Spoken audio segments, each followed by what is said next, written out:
Great morning, Marketistas! I'm Natalie Gusilatar. I'm Nora Limhina. I'm Jillian Lagamayo. I am Angelica Lago. I'm Yanessa Rizal Lazo. I'm Jade Lopez. My name is Gabriel Medanilia with Hazel Colleen Guillermo. And we are the Group 2 discussing to you today the preceding lesson from the Strategic Management, the Strategic Formulation, wherein we will be expounding the four main strategies businesses nowadays use. First up, we have the business and corporate level strategies, then the international strategy, and lastly, the entrepreneurial strategy and competitive dynamics. And without further ado, here we have the first pair of reporters. So, good day everyone. I will be discussing about business level strategies. Business level strategy are strategies that are meant to create a competitive advantage among the industry that you are in. Also, business level strategies aims to deliver superior value to the customers. There are three generic types of business level strategies. First one is the cost leadership. So, cost leadership provides best price for the customers.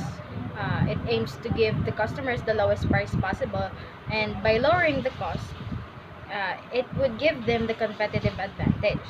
So, we all know that there will always be a demand for low cost products. So, this is how they gain market share and increase their profitability. So this strategy has four common tactics that are always used by the firms. So first one is the aggressive construction of efficient scale facilities. So building facilities that can handle or produce a large amount of products in the lowest or fastest possible time consumed is their tactic in able for them to reduce the cost and aim for lowest price that they can offer for the customer.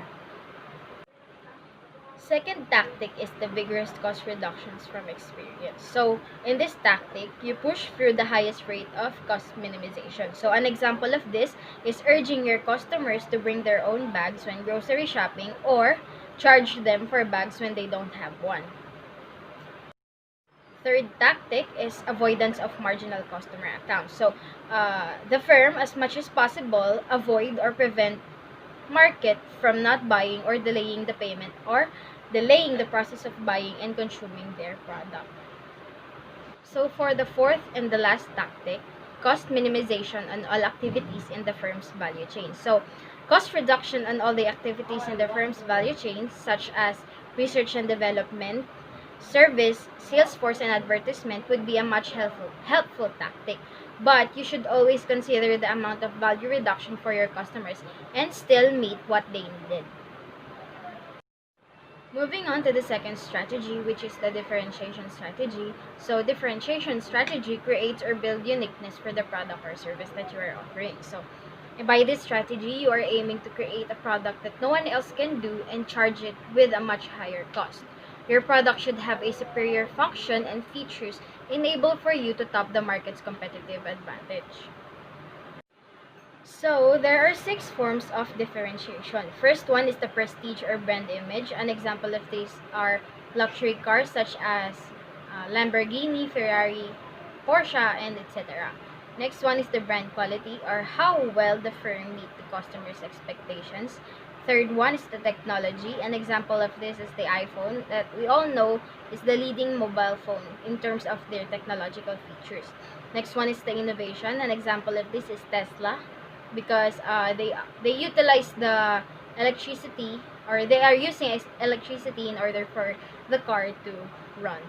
Next one is the features and the last one is the customer service. So for our third and last strategy, the focus strategy. So focus strategies are strategies based on the choice of a narrow competitive scope within an industry. So an example for this are chairs for blind left-handed people. So as you can see on the example, the target market for this strategy is focused on a small group of differentiated market niche. So there are 2 types of focus strategy. First one is the cost-focused strategy. In cost-focused strategy, you offer your products in the lowest possible price, but still offers the excellent quality of service because you focus on a small group of market. It also takes advantages on the cost of the offerings that has similarities on your market in some or same segments. Second type is the differentiation focus. In this type of focus strategy, you are aiming to achieve a product that is unique and have features and functions that can only be found on your product. It also offers excellent quality of service because it is targeted to a small group of market and it takes advantage of the special needs in a segment. Great morning, I'm Natalie Guselator, and I will be reporting strategic management concepts relating to business level strategy. So, as Group 1 explained last meeting, strategic management involves seeking and identifying opportunities and threats in the market, as well as assessing the strengths and weaknesses of the business. As we live in a highly competitive world, and of course, not to mention the pandemic that is going on right now, integrating and applying strategic management strategies can help a business make logical decisions and gain competitive advantage. One of those strategies is by using platform market. Let us first define what is platform market. So platform market, also called as two-sided or multi-sided market, is where a firm acts as intermediaries between two sets of platforms which are mainly the buyers and the sellers. So since we are in the business level strategy, we tend to lean more on delivering products to its market. And by using platform market, a business can attract a large range of suppliers and a wide range of population of customers. For example, we have credit cards. It is comprised of credit card holders and merchants. And then we have marketplace. That is before COVID. We can still go to SM Supermalls, Ayala Malls, Robinsons Malls. But now we resorted to online shopping. And of course, we have Shopee, Lazada, Zalora, Facebook Marketplace, as well as eBay and Amazon. Next, we have job recruitment sites, which is comprised of job seekers and recruiters. And of course, we have jobstreet.com and LinkedIn. And last one is streaming services, which is composed of subscribers and artists or producers. And examples of streaming services are Spotify and Netflix. Platform market exists because there is a need of intermediary in order to match both parts of the platform in a more efficient way. These intermediaries can help minimize the overall costs, for instance, by avoiding duplication or by minimizing transaction cost. Moving on, in business level strategy, product life cycle is important. So I know all of you already know this, so this is just gonna be a short review. So product life cycle is a cycle which every product goes through from introduction to decline. Here we have the stages, of course, the introduction stage wherein new products are introduced, growth stage wherein there's strong increase of sales, maturity wherein there's a decrease in demand and sales, and of course the decline stage wherein the product will become obsolete. So just for example, all the old video rental places are replaced with the new video streaming sites that are introduced in the market. And then here we have the quote unquote rebirth stage, wherein a certain product is reintroduced, rebranded, and recreated for its new market, just like how the vinyl records are making a comeback right now. So thank you for listening, and that's it for my report. Great morning. My name is Noralyn Hinang and I'm going to discuss the corporate level strategy.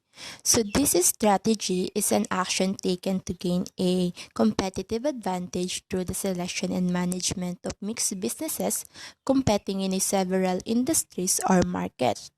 So this is a strategy that focuses on gaining long-term revenue, profits, and market value through managing operations in multiple businesses, and it is also concerned in strategic decision of a business which has an effect in the entire organization. So diversification is a process which a firm or a business expand their operation by means of entering in a new businesses. Not all businesses moves, including those involving in mergers and acquisitions. So, for example, those leading high-tech company like Google and Apple, they dramatically enhance their revenue, profits, and market values through the wide variation or variety of diversification initiatives, including the acquisition, strategic alliances, and joint ventures, as well as the internal development. So, there are a firm may diversify into a related businesses or into unrelated businesses. So, in related businesses, the primary potential benefits to be derived come from horizontal relationship that is a business sharing intangible and tangible resources. So, firms may also enhance their market power by a pool negotiating power or and a vertical integration, which will be discussed later on. So a corporation may also diversify into unrelated businesses. So the primary potential benefits are derived largely from relationship that is value creation derived from in the corporate offices. So, a related diversification occurs when a firm moves into a new industries which the industry or the firms has similarities to the existing firms. So, the firm entering a different business in which it can benefit from leveraging core competencies, sharing activities, or building a market power. So example of related diversification is the Johnson and Johnson. So let's also discuss the economies of scope. So cost saving from leveraging core competencies or sharing related activities among the business in a corporation. So the related diversification can benefit in a leveraging competencies. So a core competencies is a set of skills or skill set where a competitor may hardly imitate the core competencies of a business. And it is a firm's strategic resources that reflect the collective learning in organization. So there are three criteria in core competition. First is it must enhance competitive advantage by creating superior customer value, where this is helps to gain a competitive advantage in the market. So second is even though a business has its difference, there must be at least one similarities to them. So third one, the core competencies must be difficult for competitors to imitate or find substitutes for. So next is the sharing activities. So sharing activities is having activities of two or more businesses value chains done by a one businesses. So example of sharing businesses is the Starbucks. So Starbucks has acquired a number of small firms including the Lambo Lounge, a small bakery chain, Devana, a tea producer, and Evolution Fresh, a juice company. So Starbucks can add value to all of these firms by expanding their market exposure as Starbucks offers these products for the same national retail chain. So next is in sharing activities, it can potentially provide two primary pay-ups. So the first is the cost saving. If two businesses share with each other, they will be an elimination of jobs, facilities, and other expenses. So next is revenue enhancement, where if a two businesses or if a business share, there will be a possible increase in profit. So next is the market power. So it is a firm's ability to raise in and maintain its price above the level and would prevail in the competition, and it leads in reducing output and coordinating in reducing investment. So there are principal means to achieve market power. So first it is pool negotiation power. So similar business work with each other or work together to strengthen firms' bargaining position. And next is the vertical integration. the expansion or extension of firms by integrating the preceding or successive production processes. Good day, everyone. My name is Jillian Agamayo, and I am here to report about the unrelated diversification in businesses. So first of all, unrelated diversification is when a business adds new or unrelated product lines or markets. An example for this, if a shoe producer enters the business of manufacturing clothing, it would be classified as an unrelated diversification. So basically, they enter product markets unrelated to their present ones or their present businesses. Thus, there is little opportunities to either leverage core competencies or share activities across business units. Here, synergies will be created, and we have two main sources. The first source would be the corporate parenting and restructuring. First off, we have the parenting advantage. This is the positive contributions of the corporate office to a new business as a result of expertise and support provided and not as a result of substantial changes in assets, capital structure, or the management. So here we didn't make changes. This is basically a result of efforts and support from the corporate office. The second one would be the restructuring, which would be quite different or the opposite of the parenting advantage.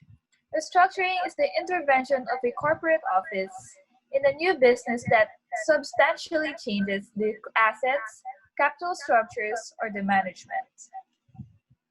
So this includes selling off parts of the business, including changing the management, reducing the workforce, and deducing from the payroll, and focusing on acquiring new technologies for the new business, and etc. Next off, we have the portfolio management. So this is a method which focuses on three things. First of all, it focuses on assessing the competitive position of a portfolio of a business within a corporation. Second, it is suggesting new strategic alternatives for each business. And third, it is identifying priorities for the allocation of resources across the businesses. Next up, we have the means of achieving diversification. So we have three means of diversifying their product markets. First of all, we have the mergers and acquisition. First of all, mergers, combining two or more firms into one legal entity. One popular example for here would be Disney and Pixar. Disney and Pixar merged in 2006 and has been reported as one of the most successful mergers of all time. Second is the acquisition. Acquisition is the incorporation of one firm into another through purchasing. An example would be Universal Robina Corps. Universal Robina Corps sold the rights to manufacture and to distribute Hunt's products to Century Food Corps, the maker of Century Tuna and Argentina corned beef. Second mean would be to joint ventures and strategic alliances. Joint ventures are new entities formed within a strategic alliance in which two or more firms contribute equity to form the new legal entity. An example for this one would be San Miguel Corp and its joint venture partner Coca-Cola. They purchased the second largest soft drink company, Cosmos. Second is the strategic alliances. This is a cooperative relationship between two or more firms. An example for this would be PLDT and its affiliates.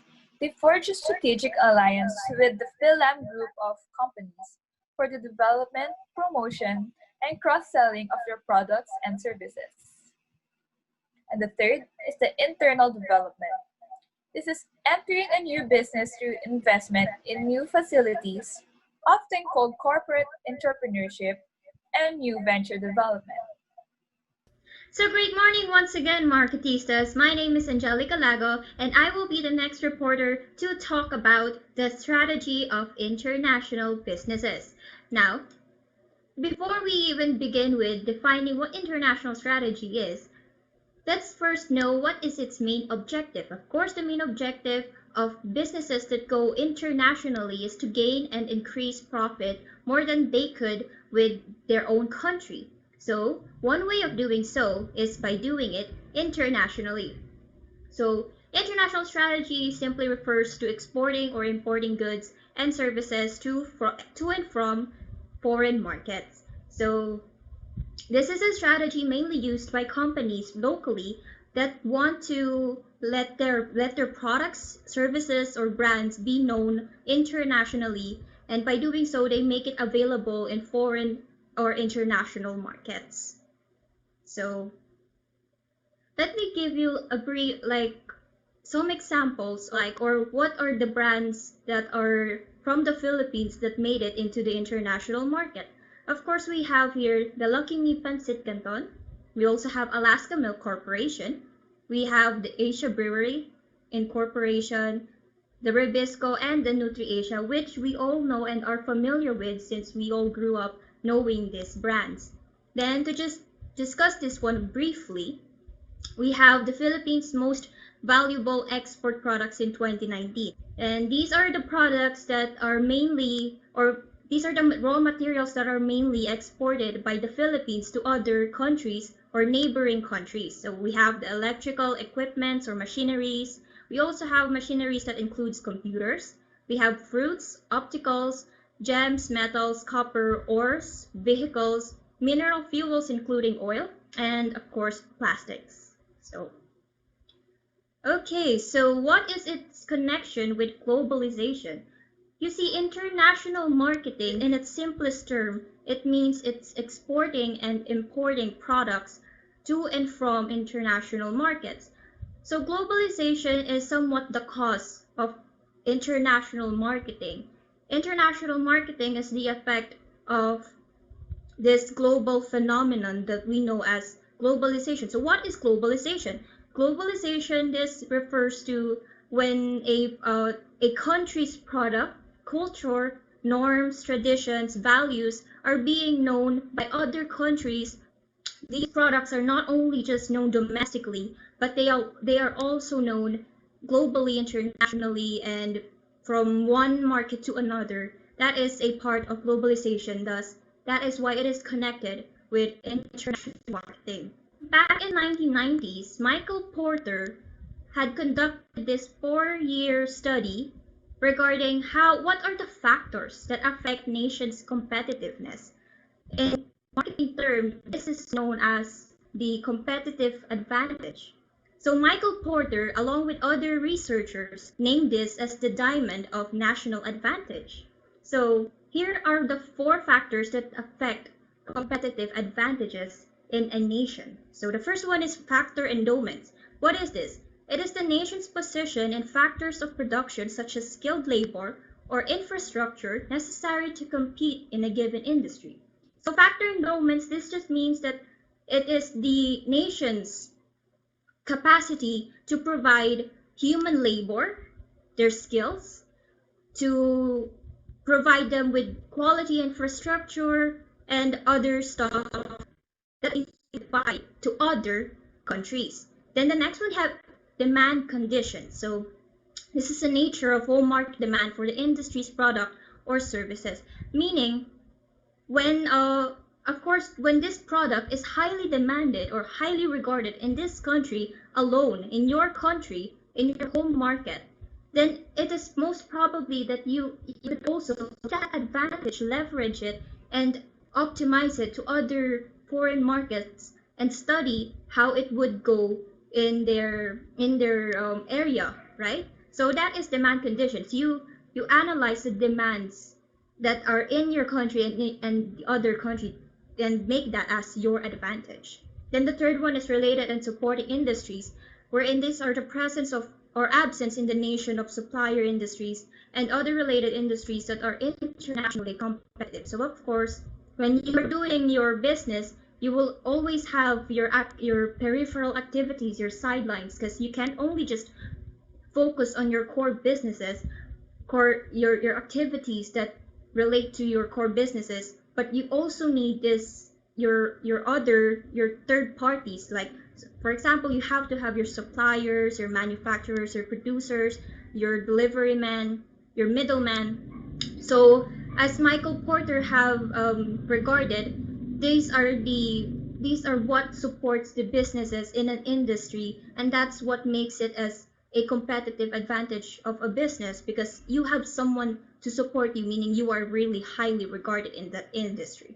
So the next one is the firm strategy, structure, and rivalry. As the word implies, it is your rivalry. So I know it might sound opposing and complementing, but you need to have a rivalry in order for you to have a competitive advantage in an industry, because without competition, well, of course we have monopolies, but that is on the other case. But without competition, you won't be regarded as a top business, because you won't get to have a paradigm for your improvements, for your enhancements, because you would always want to be better, but better than what? Better than who, right? If you don't have a competition, you won't have a basis for for your uh, for your enhancements. So that those are the factors that affect a nation's competitiveness or the competitive advantage. So next up, we have the motivations for international expansion. Of course, why would a business want to internationally expand? So we have factors here. First off, we have to increase market size. Of course, a business would not strive if it's not growing, right? So you always have to keep improving. You always have to increase. You always have to have this incremental um, mindset to be above everyone. So you increase your market size because there is a demand. So you would want that. And by doing so, you could also think ahead of internationally expanding. Then the next one is to take advantage of arbitrage. So what is this arbitrage? It's an opportunity to profit by buying and selling the same good in different markets or regions. When you're a businessman and you have this business mindset that when you go to this specific country and buy goods at a low cost, then you go to another country and think that how much would it sell at this country? You would try and sell it at the same time at a higher price than when you bought it. And that is an arbitrage opportunity. Marketers alike, they take it as an opportunity to mark up and gain profit from doing so. So it's an activity that motivates other business mindset people. So the next one is enhancing a product's growth potential. Of course, it's the same thing. You would have, of course, when you increase your market size, you will also have to improve your product life cycle, improve its quality, maybe increase the quantity and stuff. Then the next one is to optimize the location of value chain activities. So likewise, when you go to this specific location, you look out for what other activities that could benefit my business here. Could benefit my business here. It could be that you could have a wholesaler or retailer and add other channels of marketing, and you just really optimize it to your advantage. Then the next one is to learn opportunities. The same thing. You have to always learn and it never stops. Then lastly, we have to explore reverse innovation. What do we mean by explore? What do we mean by reverse innovation? So reverse innovation, this just refers to when a country, a developing country, innovates a product, a service, or something that would be regarded as useful in another country, let's say a developed one. They sell this innovation to that country at a lower cost, and well, they would gain profit from it through IPs, to trademarks, or through royalties and stuff. So as you can see, international strategy is not just for business-minded people or for marketers, but also it is used by innovators, by scientists, and by anyone who has an idea and who wants to just internationally expand and explore and make their product known in other foreign markets. There will always be risks and threats when you wanted to expand internationally. So, first, we have the political risks. This one is somewhat related to pestle, so I wouldn't like dive into it deeply. But political risk, this just means, of course, the political instability, the government issues, the rules and regulations that a company must abide to when you are going outside of your country and going to that specific country. That is automatic. Then the next one is, of course, you have to know the economic risks entitled to you when you go out of your country. Then, of course, the counterfeiting. This one is pretty much familiar with us marketers because counterfeiting means that you are violating the IP rights of a product or a service or a brand and selling it as your own. So that is also a no-no. Then the next one is currency risk, and of course the monetary value differs from country to country, and you have to understand that, learn it, and have a useful knowledge about it. Then the next and last one is the management risks, which is an inside job issue that has to be dealt with even before you go out of your domestic boundaries, because of course when there's management issues you have to manage deal with it, because then it would break the company from inside. And the same thing when you go out internationally and let someone else manage your business from there on, you will have to of course deal with the management there so that it won't collapse, because the environment is new, the marketing mix is new, the product life cycle will be new, everything will be new, so it has to be stable from the inside from the very beginning. Then last one for my report would be is to define what outsourcing and offshoring is. I know everyone is familiar with it, so, but I'll just briefly discuss things. So, outsourcing, this just simply means your peripheral activities as a business, you let a third party, company, firm, or practitioner handle it. Let's say you're a restaurant and your accounting activities, they're not your core business as a restaurant. So you as a manager, you have to let an accountant firm to handle your accounting activities.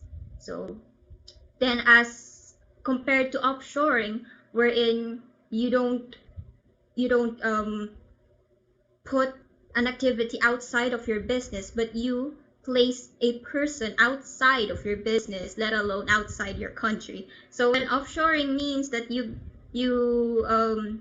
deliver this employee, this worker to another country to handle activities from there. So the difference between the two is just between activities and a person. So that is all for my report. I hope you could take a thing or two about it. And thank you so much for listening.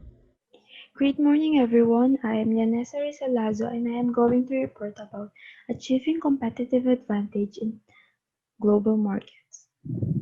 So there are two opposing forces in expanding into global markets. First is the reduction cost. It's a process used by companies to reduce their costs and increase their profits. So cost reduction strategies can reduce the operation cost while increasing the productivity of a company, also allowing them for strategic reallocation of resources.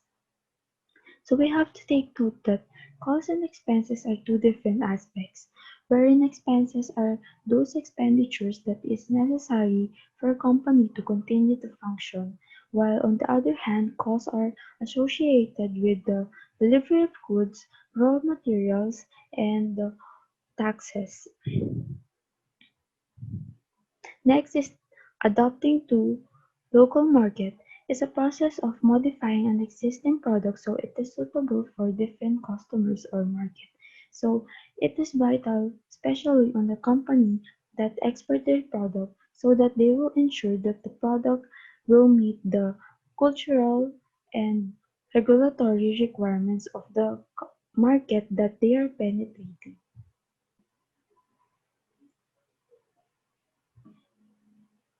So, proceeding to the four basic strategies to compete in the global marketplace. First is the international strategy, based on firms' diffusion and adaptation of the company's knowledge and expertise to foreign market, also referred to as exporting strategy. So diffusion means that new ideas being accepted in a market, while adaptation is the quick adjustment on the new environment. So the company's reasons for going international might be many, but the typical goal here is to companies' growth and expansion, and companies' penetration is looking for their prospective markets by engaging with their local markets. So, for example of this strategy, um, is the Dell company. So Dell is famous for using business model that skips middlemen and goes directly to their suppliers and consumers. Um, as early years, they are using the brick and mortar retail strategy, which means using structures and buildings to connect with the suppliers and consumers. But as the Dell company expanded, they found out that they need local intermediaries to accommodate the local environment, so they have to suspend this direct model temporarily. And now let's move on to the strength and limitation of international strategy. First is First in the strength is the leverage and diffusion of a parent firm knowledge and core competency. So the primary goal of the company is worldwide exploitation of company's knowledge and capabilities. Next is increased business growth. So as you are entering markets overseas, it allows you for faster growth for business as new audiences experience your product or service, and it also could lead for further expansion. Lower pressure to lower cost and lower pressure for lower local adaptation. So lower pressure for lower cost since the products are exported, so you don't need to decrease the prices, and also lower pressure for local adaptation can be also a limitation since you are not able to cater the market locally. Inability to take advantage of innovation in local markets. So since you are focusing on outside the domestic market, you will not be able to take an innovation, and you need to focus on the different culture in each country. Compliance risk. So entering a market can be complex because a business must adapt and operate accordingly to country's regulation, and it might be different from your home country. Next is the global strategy. So it is based on firm centralization and control by corporate office. So it involves a carefully crafted single strategy for the entire network of subsidiaries and partners, encompassing many different countries and leveraging synergies on different countries. This strategy takes an integrated approach across different countries. On the contrary, international strategy treats competition in each country on a standalone basis. So there are differences between international strategy and global strategy, wherein international strategy it gives the subsidiaries the independence to plan and execute competitive moves, and that competitive moves are solely based on the analysis of local rivals. On the other hand, global strategy plans and execute competitive battles on a global scale. For example, is the Apple company. They are producing just one product all around the world and they don't need to tailor their product because of the standardization and they are only producing their product on United States. Proceeding to the strength and limitation of global strategy. First is strong integration occurs across various businesses, so it is much easier for you to integrate since you see your market globally. Next is the standardization leads to higher scales, economies of scales, which lower costs. So the large market have potential for greater profit, so the company go global to seek business opportunities. Creation of uniform standards of quality. Since you are offering just one product across the globe, it is much easier for you to sustain its quality. Next is the limitation of global strategy. First one is limited ability to adapt to local market. The drawback is that you are limited to adopt on domestic market and also cultural differences can derail your marketing efforts. Next is concentration of activities may increase dependence on a single facility. Since business functions are dependent on the company, home country, um, the product were produced there and send it to the customer all around the world. Financial risk. Though diversification is beneficial, it can still be an expensive investment. Next one is the multi-domestic or multinational strategy. It is based on firms differentiating their products and services to adapt to local market. So it fits the product to each country and product features are being tailored to the local domestic environment, taking account to different food preferences, religious customs, and characteristics that define locality. Next is the international marketing approach that chooses to focus advertising and commercial efforts on the need of local market rather than a global approach. So this strategy allows for more targeted advertising that caters directly to the consumer of a certain market. Next is the strength and limitations of multi-domestic strategy. First one is the ability to adapt products and services to local market conditions. Since you've done your research, it is much easier for you to comply with what the market needs. Next is ability to detect potential opportunities.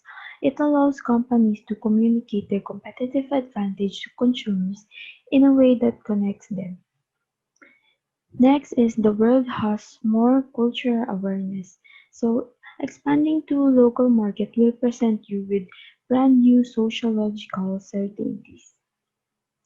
Next is the limitation. First one is decreased ability to realize cost savings through scales of economies. It might be expensive since you need to tailor products in accordance with your customers' preferences. Next one is greater difficulty in transferring knowledge across countries.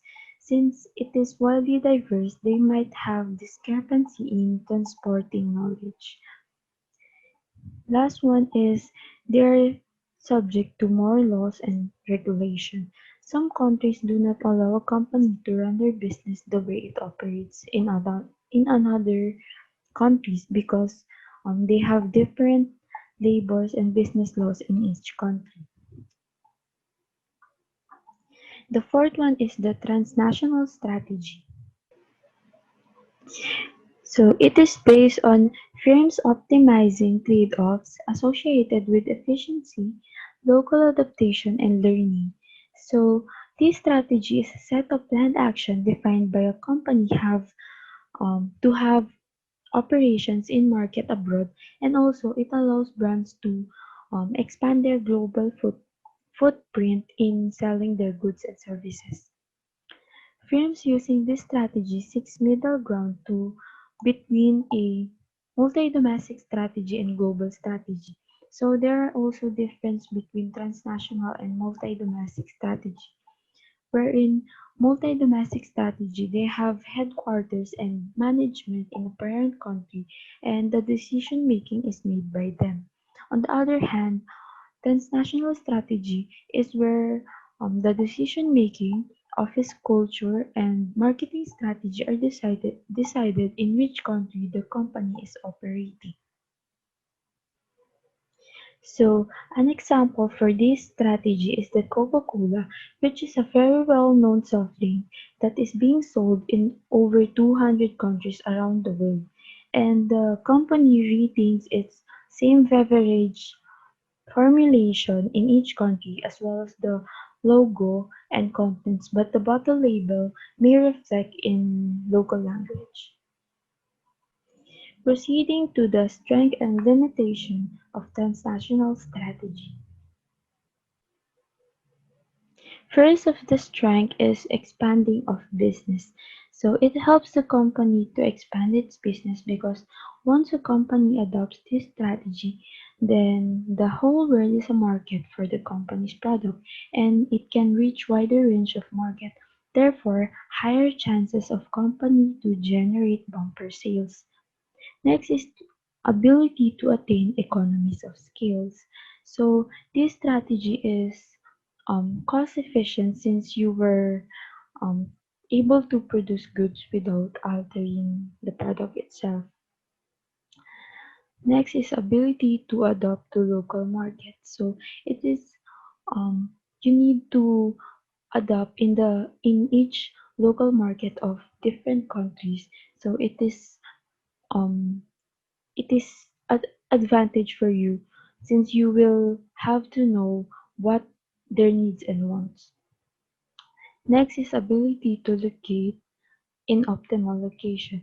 So it is much easier to supervise activities in different countries since the headquarters are located on which country is operated. Next is the limitations of transnational strategy. First is unique challenges in determining optimal location of activities to ensure cost and quality. So it might be difficult to ensure the cost and quality on different countries across the world since you don't have actual office on each country.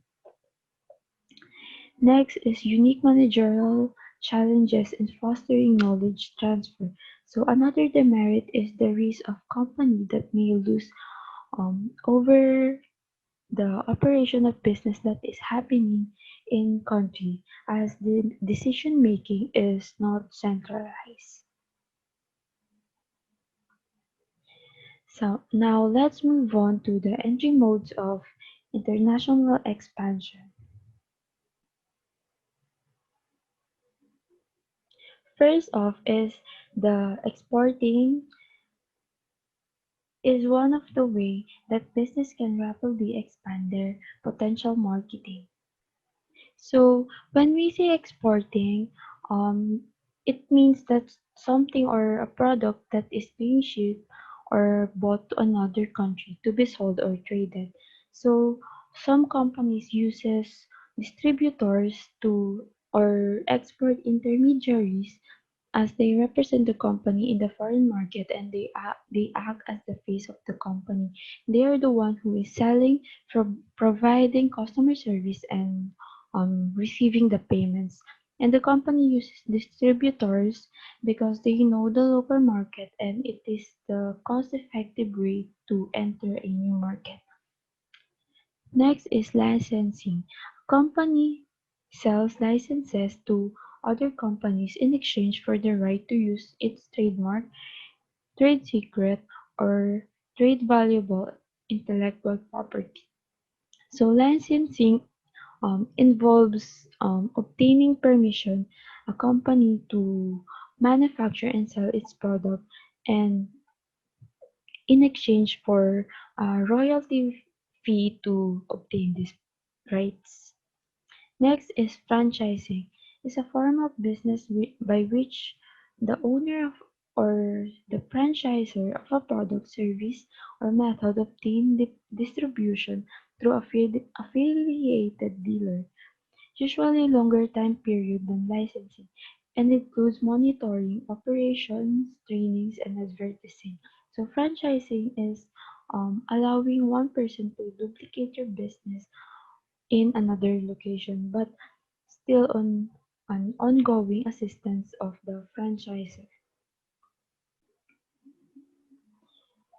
Next one is the strategic alliance. It's a cooperative relationship between two or more firms.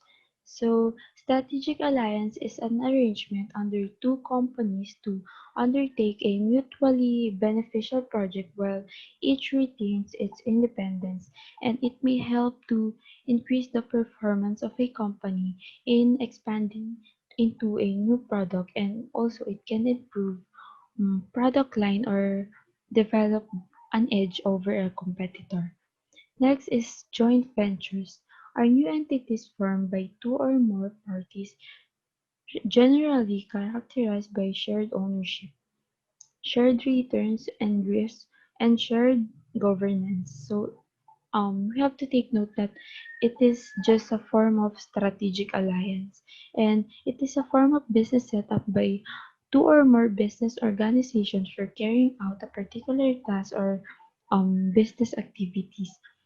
It is a set of also a two business pools of resources to create separate business entity. Last one is the wholly owned subsidiary, is a company whose entire stock is held by another company called parent company. So a company whose common stock is completely 100% owned by a parent company, and to retain its legal control over the operation, products, and processes. That's all for my report, and thank you for listening. Good morning, Marketistas. I am Jade Louise, and I'll be presenting about entrepreneurial strategy. But first, what is entrepreneur? Entrepreneurship is the activity of setting up a business or businesses, taking on financial risks in the hope of profit.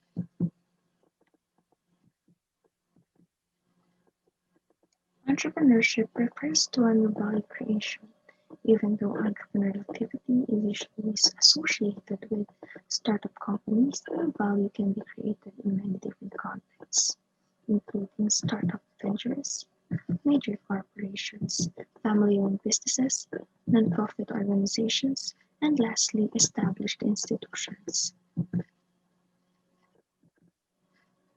For entrepreneurial venture to create new value, three factors must be presented. First is the opportunity, second is resources, and lastly, entrepreneurs.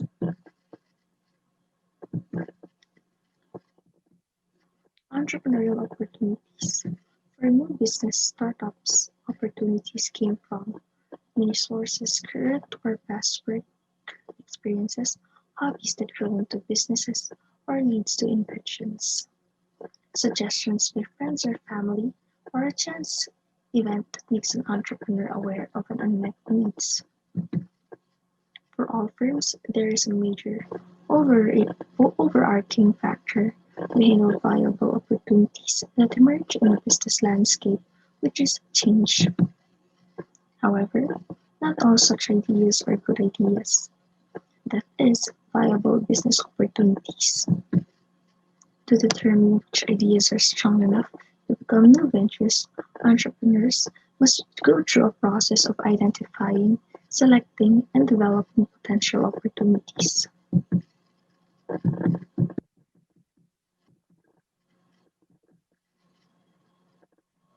So, what is an opportunity discovery? It occurs as the result of a deliberate search for a new venture opportunities or creative solutions to business problems. These are some entrepreneurial ideas. First is look at what is bugging you.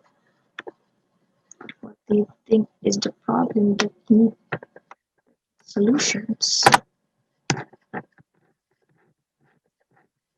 The second one is To the people who know, if you have a general idea of the market you want to go into, talk to suppliers or customers that you think should know. Look to other markets.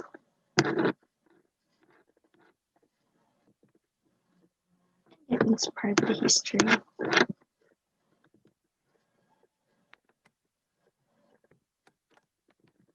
Opportunity evaluation. It occurs after an opportunity has been identified. It involves analyzing an opportunity to determine whether it is viable and strong enough to be developed into a full-fledged new venture. Ideas developed by new product groups or in brainstorming sessions are tested by various methods including talking to potential target market and discussing operational requirements with production or logistics matters. A technique known as feasibility analysis is used to evaluate these and other critical success factors. This type of analysis often leads to decision that a new venture product should be discontinued. And lastly, if the venture concept continues to seem viable, a more formal business plan may be developed. For an opportunity to be viable, it needs to have these four qualities. First is attractive. Must the market demand for the new product or services? Second is achievable. Must be practical and physically possible. Third one is durable. The window of opportunity must be open long enough for it to be worthwhile. And lastly, value created. Benefits must surpass the cost of development by a significant margin. If a new business concept meets these criteria, two other factors must be considered before the opportunity is launched as a business. The first one is the resources available to undertake it, and the characteristics of the entrepreneur or entrepreneurs pursuing it.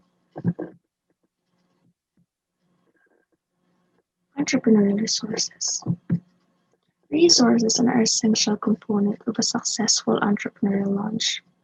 For startups, the most important resources is usually money, because of a new firm typically has to expend substantial sums started up the business.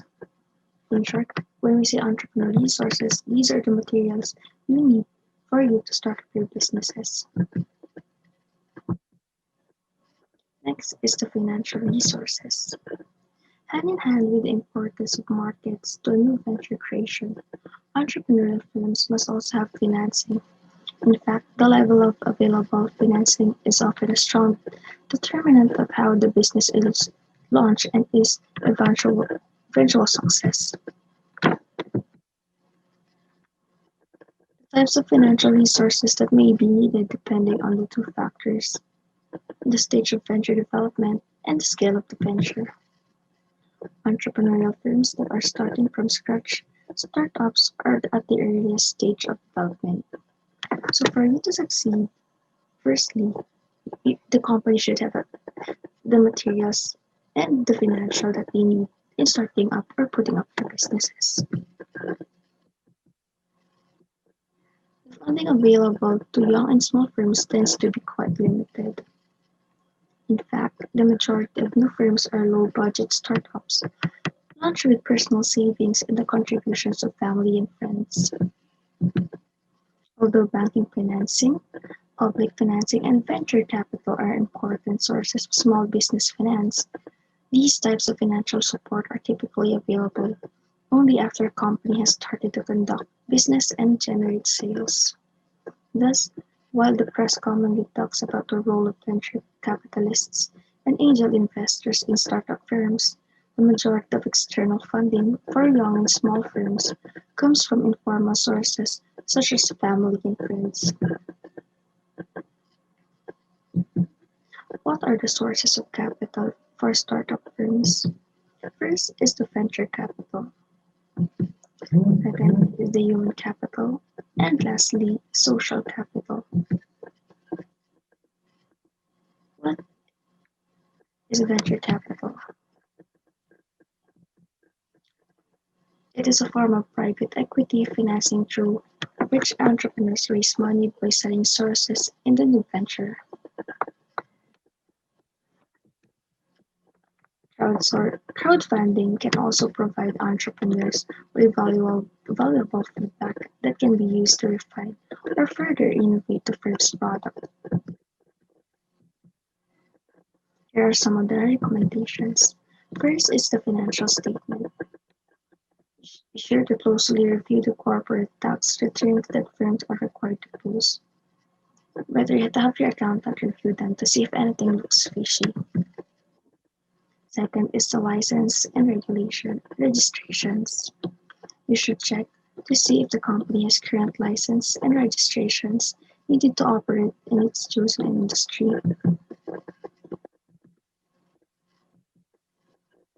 Litigation. Check to see if the company has been sued. Be sure to check on the current and former names of the firm and if its principals. Better Business Bureau. Check the firm's BBB report. Does the firm appear to exist? Employment and educational history. This is a bit tricky because of privacy issues, but you can typically contact colleges listed on the filing forms and inquire if the principals of the firm attended and graduated from the schools you listed. Required disclosures. Read all the documentations carefully. This includes a shareholders' rights statement. This statement will provide information on how much of a stake in firm you get and how this will be diluted by the future offerings. In the case of startups, more is better. That is human capital. Bankers, ventures capitalists, and angel investors agree that the most important asset an entrepreneurial firm can have is strong and skilled management. Managers need to have a strong base of experience and extensive domain knowledge. New ventures that are started by teams of 3, 4, or 5 entrepreneurs are more likely to succeed in the long run than the ventures run by a lone wolf entrepreneurs.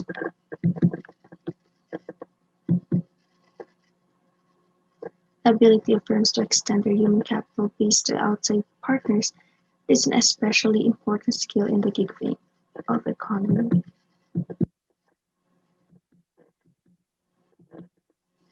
Third is social capital.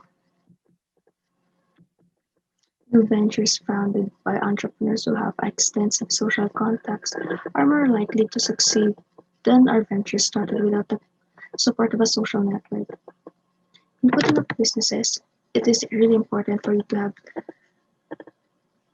have a lot of contacts for them to help you not only in financial problems but also in advertising your company and your products. Strategic alliances represent a type of social capital that can be especially important to young and small firms. Strategic alliances can provide a key avenue for growth by an entrepreneurial firms. Types of alliances. First is the technology alliances. When we say technology alliances, these are the firms allow the larger firm to enhance its technological capabilities. Next is the manufacturing alliance. It uses the outsourcing and other manufacturing alliances. And lastly, retail alliances. It is the licensing agreement that allows one company to sell the products and services of another in different markets. Lastly is the government resources. Another key area of support is government contracting.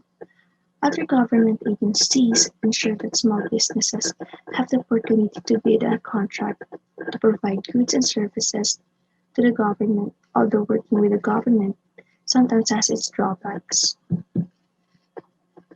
In terms of issues of regulation and time-consuming decisions, making programs to support small business and entrepreneurial activity constitute an important resource for entrepreneurial firms.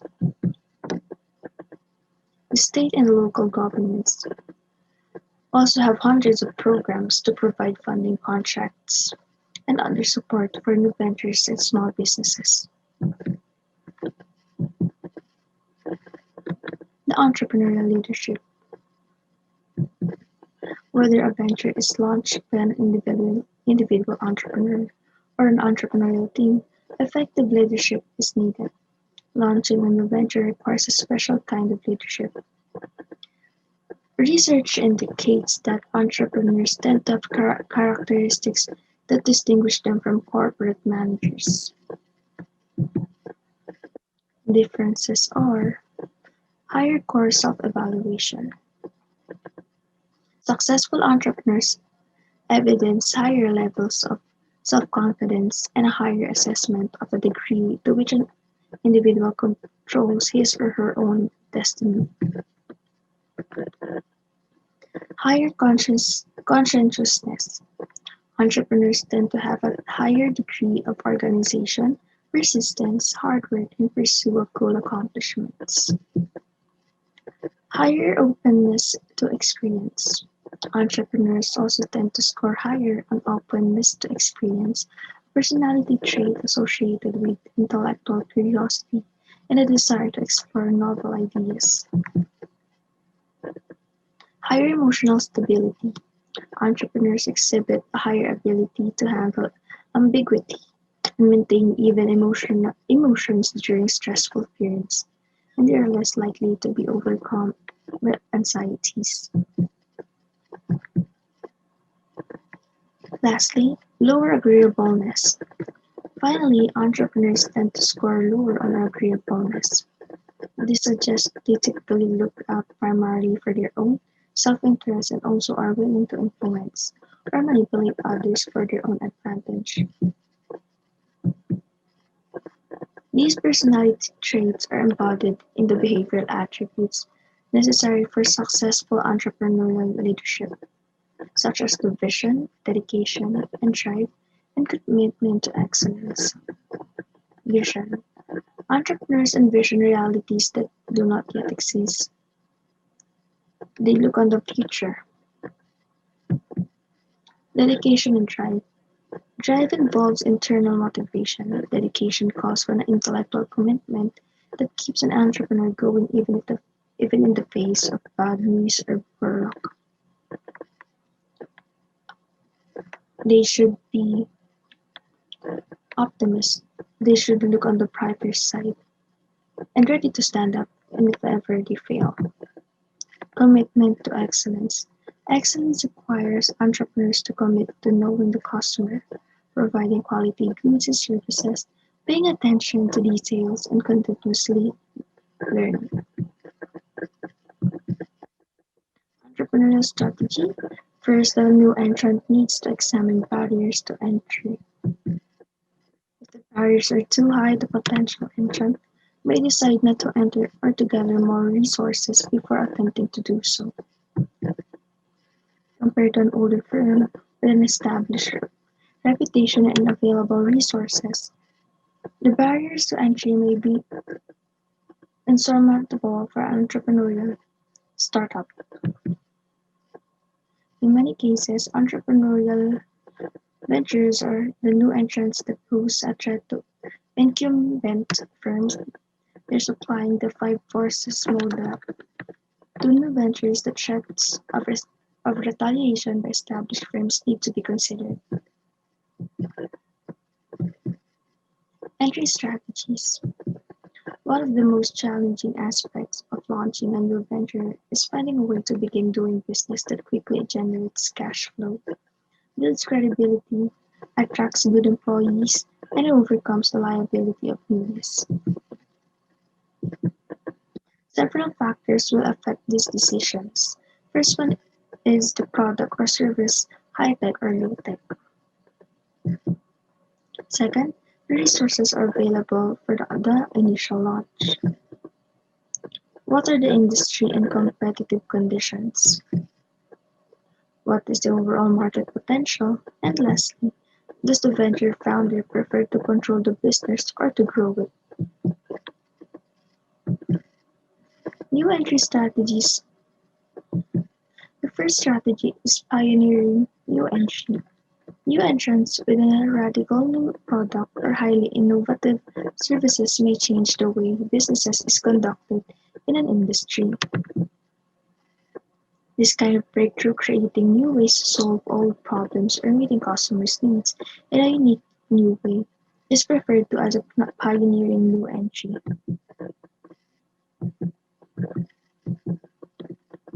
Second is the imitative new entry. Strategy is used by entrepreneurs who see products or business concepts that have been successful in one market niche or a physical local and introduce the same basic product or service in another segment of the market. Meaning there is an existing product, so they imitate it by selling it to by other markets or other places. The third category is adapted new entry. The approach does not involve reinventing the wheel, nor it is merely imitative either. It involves taking an existing idea and adapting it to a particular situation. Generic strategies. In this section, we address how overall low-cost differentiation and focus strategies can be sent to achieve competitive advantages. The overall cost leadership. The way most companies achieve low-cost leadership, however, is typically different for young or small firms. And because many are young, they often don't have a wealth of accumulated experience to draw on to achieve cost reductions. Thus, new firms have several avenues for achieving low-cost leadership. Differentiation. Both pioneering and adaptive entry strategies involve some degree of differentiation. In the case of pioneers, the new venture is attempting to do something strikingly different, either by using a new technology or by developing resources in a way that radically alters the way business is conducted. Differentiation is often associated with strong brand identity, and establishing a brand is equally considered to be expensive because of the cost of advertising and promotion, paid endorsements, exceptional customer service, and so on. Differentiation successes are sometimes built on superior innovation or use of technology. Focus. Focus strategies are often associated with small businesses because these are the natural fit between the narrow scope of the strategy and the small size of the firm. Despite all the attention given to fast-growing new industries, most startups enter industries that are mature. Therefore, if a startup wants to get a piece of the action, it often has to take businesses away from the existing competitor.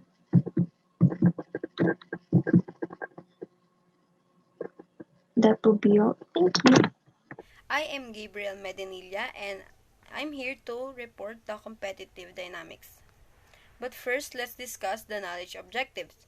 Number 1, definition of competitor, competitive rivalry, and competitive dynamics. Number 2, describing market commonality and resource similarity. Number 3, explaining drivers of competitive behavior. Number 4, discussing the two types of competitive actions. And lastly, describing factors affecting the likelihood of competitive reaction. Now, let's move on to define the competitors. Uh, Competitors are firms operating in the same market, offering similar products and targeting similar customers. For example, here we have Coke and Pepsi as a long-time competitor, as we all know. And here in the Philippines, we have our local competitor, the Jollibee and McDo. Let's define the uh, let's determine the differences of competitive dynamics and competitive rivalry. Competitive dynamics are ongoing actions and responses taking place among all firms competing within a market for advantageous position, while competitive rivalry are ongoing actions and responses taking place between an individual firm and its competitors for advantageous marketing position. So basically, competitive dynamics are involves all firms, while competitive rivalry are in an individual firm and its competitor. For example, in competitive dynamics is our current smartphone industry, where the life cycle of products have become very less and each competitor are pushed to take competitive action as a response to others, or they have no choice but to be irrelevant in the market. While while competitive rivalry is an intense competition between firms because they intentionally trying to steal profit and market share from one another. Here we have flow of competitive dynamics. First, we have the competitor, the ones who plans new competitive action to engage in a competitive rivalry. Why? To gain an advantageous market position. How? Through competitive behavior, um, competitive actions, and competitive responses. What are the result of competitive rivalry and competitive behavior? It is the competitive dynamics, uh, which is the total set of competitive action and response. Here we have the model of competitive dynamics. First, the new competitive action. Second, threat analysis. Third, the motivation and capability to respond. Types of competitive action. Likelihood of competitive reaction. Let's first discuss the new competitive action. It is the starting point in beginning the action and responses of a competitive dynamics process. A good example of competitive acts are price cutting, imitation of successful products, and expanding production and capacity to provoke competitors to react. There are several reasons why companies launch new competitive actions. Number one, improve market position. Of course, their main objective is to gain market shares and eliminate competitors. Two, capitalize on growing market. And due to growing demand, they have to, number three, expand production capacity, which is another way to be advantageous toward your competitor. Number four, provide an innovative new solution, um, either invented product or improving their um, old products. Number five, obtain first mover advantages, or to be the so-called trendsetter. We are done in new competitive action. Now let's move on to the threat analysis.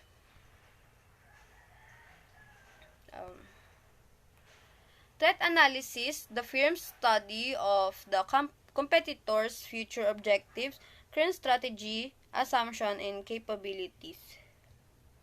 Basically, a threat analysis is used to help a firm understand its competitors' movement. There are two factors of threat analysis, which are the market commonality and resource similarity. Market commonality is where competitors are competing for the same customers and numbers of market they share in common.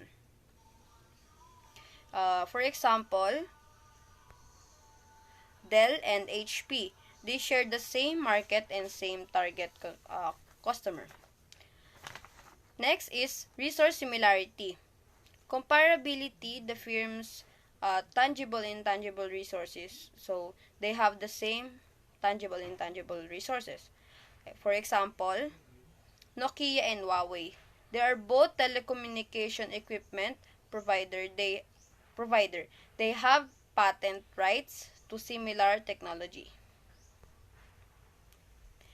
We are done in threat analysis. So let's move on to the motivation and capability to respond. Motivation and capability to respond, the evaluation of not only how the firm will respond but also their reasons for responding and their capabilities to do so.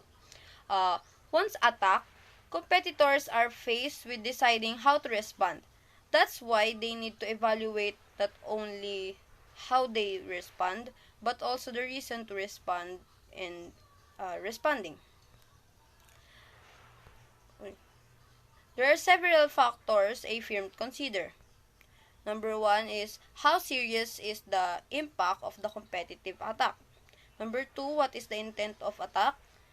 Number three, what strategic resources can be deployed to defend the firm from a competitive action? Attack. Number four, calculating and company's ability to respond. So we are done in the motivation and capability to respond. Let's move on to the types of competitive action, which are the strategic and tactical action. Uh, Strategic action represents major commitments of distinctive and specific resources. It is the for example, launching a breakthrough innovation, building a new facilities, or merging in another company. This requires significant planning and resources, and it is difficult to reverse. Next is tactical action, include refinement or extension of strategies. For example, is cutting prices, improving gaps in service, or strengthening market and distribution efforts. Typically draw on general resources and can be implemented quickly. I have here example of strategic action. Number one is make geographical expansion, expand into neglected markets, target rivals markets, target new demographics.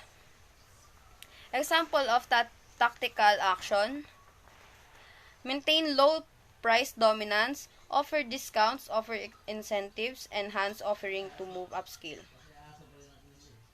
We are done on type of competitive action. Let's move on to the likelihood of competitive reaction. What is likelihood of competitive reaction? It is the final step before initiating a competitive response to evaluate what a competitor's reaction is likely to be. How a competitor is likely to respond will depend on these three factors. Number one, market dependence. Company with high concentration of its business in a particular industry has more at stake because it depends on the industry's market for its sale. So basically, it is driven, the competitive reaction is driven by the industry's market. Number two, competitors' resources. Company must evaluate when assessing its capability to respond. For example, a small firm may be unable to launch a series due to lack of resources, so it will resort to tactical action. Number three, actions reputation. Whether a company should respond to a competitive challenge will also depend on who launched the attack against it. We have here additional competitive reaction, which is the forbearance and the competition. Forbearance, refraining from retreating at all or holding back from initiating an attack. This occurs when the firm assesses that they have more to lose than to gain from responding on the attack. While competition, companies often benefit most from a combination of competition and competition. Usually, they do this to differentiate themselves in the eyes of consumers. For example, is the Uber and Grab. They usually do this to uh, pabanguhin yung image. So, yun. Thank you for listening. Have a nice day.